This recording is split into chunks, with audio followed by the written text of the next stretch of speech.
What do you love about the National Peanut Festival? My favorite food is, without a doubt, the roasted corn. I like the candy apples. The thing that I like most about it is that how well the festival showcase our farmers, our community. I love going to the Peanut Festival and riding the Stinger with my friends, and of course the awesome food. I like the clown shows, the rides, and the food. My favorite thing about the National Peanut Festival is that my family's been volunteering for almost 30 years. It started with my mom volunteering with the parade, and then my dad volunteering with the Fireman's Relief Booth. My brother drove tractors in the parade for many years. Now I serve on the parade committee, and my niece continues the tradition as a volunteer for the National Peanut Festival. I like the rides, the foods, and hanging out with my friends. What are some of your favorite memories about the National Peanut Festival? Making memories with my kids over the years, and of course we've had some awesome concerts and the corn dog men. You get to meet new people, and you get to see a lot of people, and you get to make new friends, and there's so many new people that invite you to be in their family, and they're so loving. Little kids come up in the strollers, or they're walking with their moms and dads, and they look up at you, you know, thinking maybe you're somebody important or whatever, and you just bend down and you look at them and you're like, hey, what are you here for? I just want to ride rides. Are you going to eat a corn dog? Yeah, we like corn dogs. Man, just the excitement that's on their face, and to realize that, hey, at one time, if you've been a part of Peanut, you were one of those kids.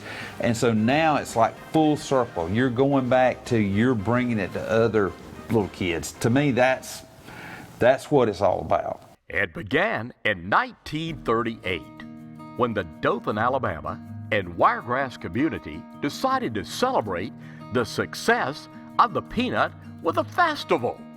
Dr. George Washington Carver, who introduced peanuts to the Wiregrass area, was the guest speaker at the first National Peanut Festival. Dr. Carver had been very persuasive in getting people to grow peanuts, but then his challenge was how they could be marketed. You grow them, but then you need to sell them, so he devised over 300 uses for the peanut. Mr. Sessions over in Enterprise decided he would go and pick this peanut picker up. The only problem was he didn't have anybody set up to grow peanuts. And at the same time, Mr. Carver was trying to explain to everybody the importance of growing peanuts and sweet potatoes in this area. So a lady decided she'd plant 40 acres of peanuts. Now, in the early 1900s, 40 acres to plow it took 16 10-hour days, and that was just to plow the field. Not only that, she didn't know if she was going to have a market for the crop or not, because until this point, peanuts were just used for animal feed. So I can't imagine the bravery that it took to plant a crop without a market, and then for her to turn to Dr. Carver and say, hey, what am I supposed to do with these? And this man comes up with over 300 uses for peanuts. The first festival was a 2-day event. Harry Hall was the first National Peanut Festival president, and Elizabeth Johnson of Headland was the first Miss National Peanut Festival queen. During World War II, the festival was not held, but in 1947, the Jaycees and the Chamber of Commerce brought back the festival, and in 1953, a carnival was added to help finance the event. In 1950, Miss America attended the festival.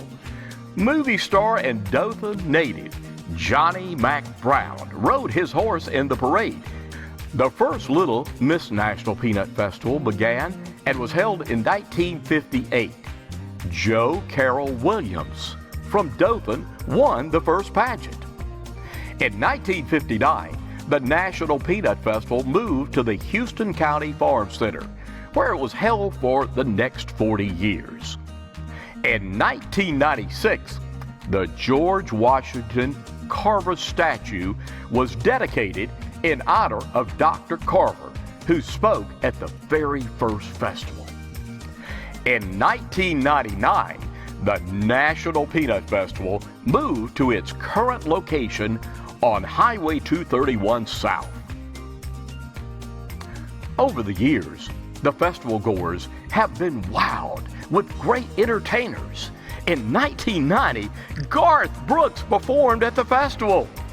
Oh yeah, he packed the house for 2 shows, and cars were lined up around the Ross Clark Circle in both directions. I've been working on the entertainment committee at the Peanut Festival for 33 years, since 1989. Garth Brooks was my first concert.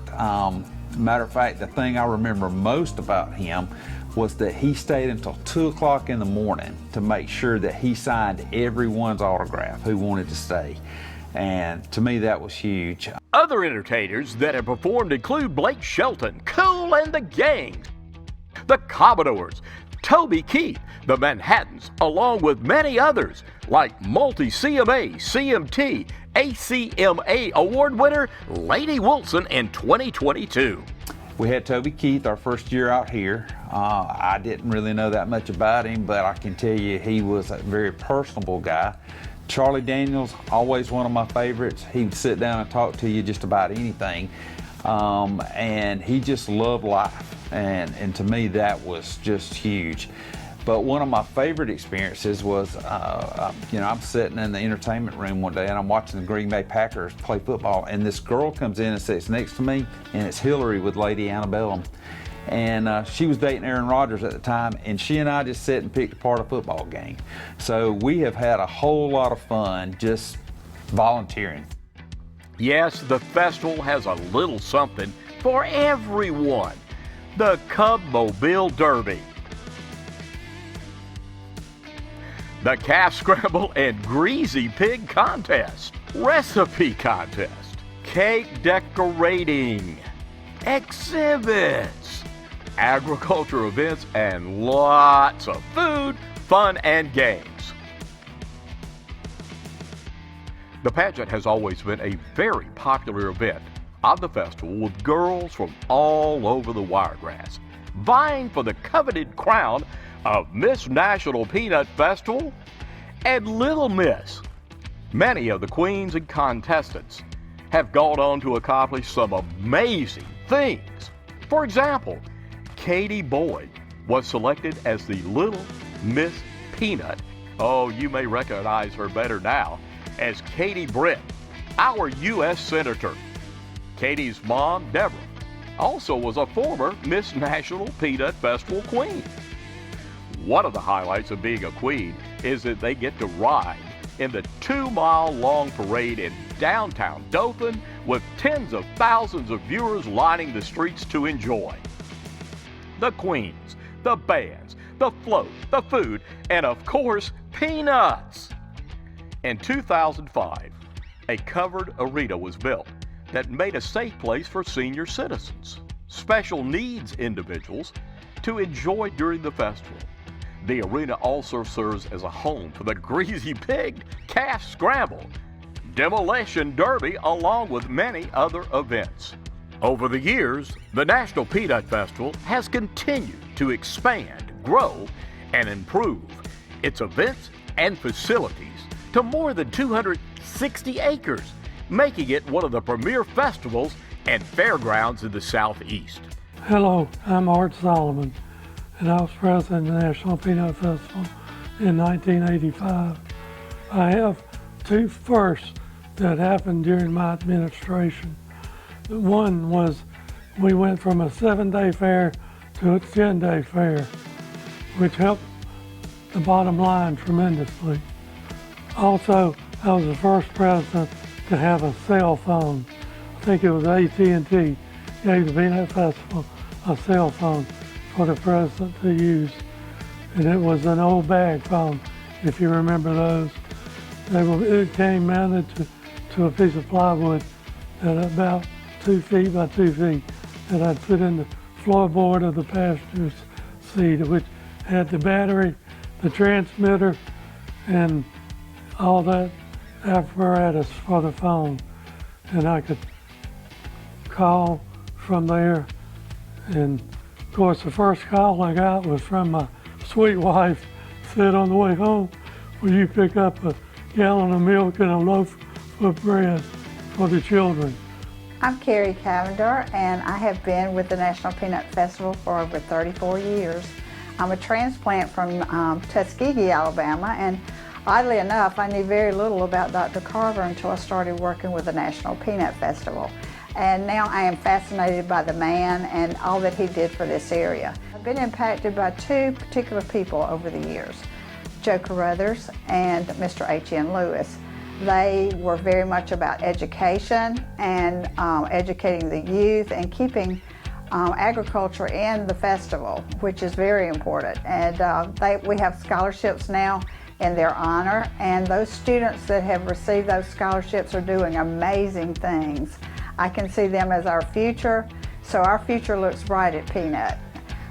I just love the people, and you don't travel anywhere or go anywhere if you have something Peanut on, like on your shirt or something, that they don't share a wonderful story about an experience either in the parade or I was in the pageant, and or just some special memory that they have about Peanut.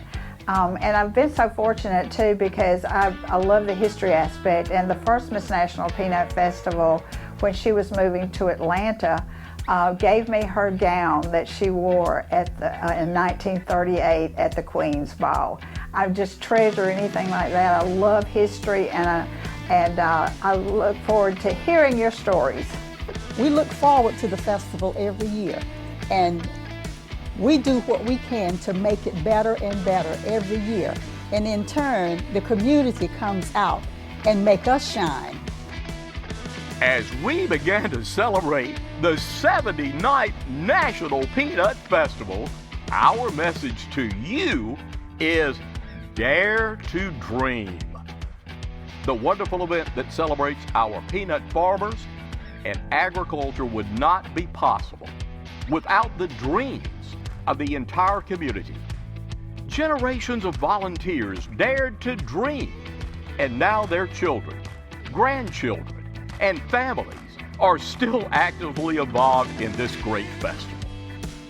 Our theme this year is Peanuts Galore and so much more.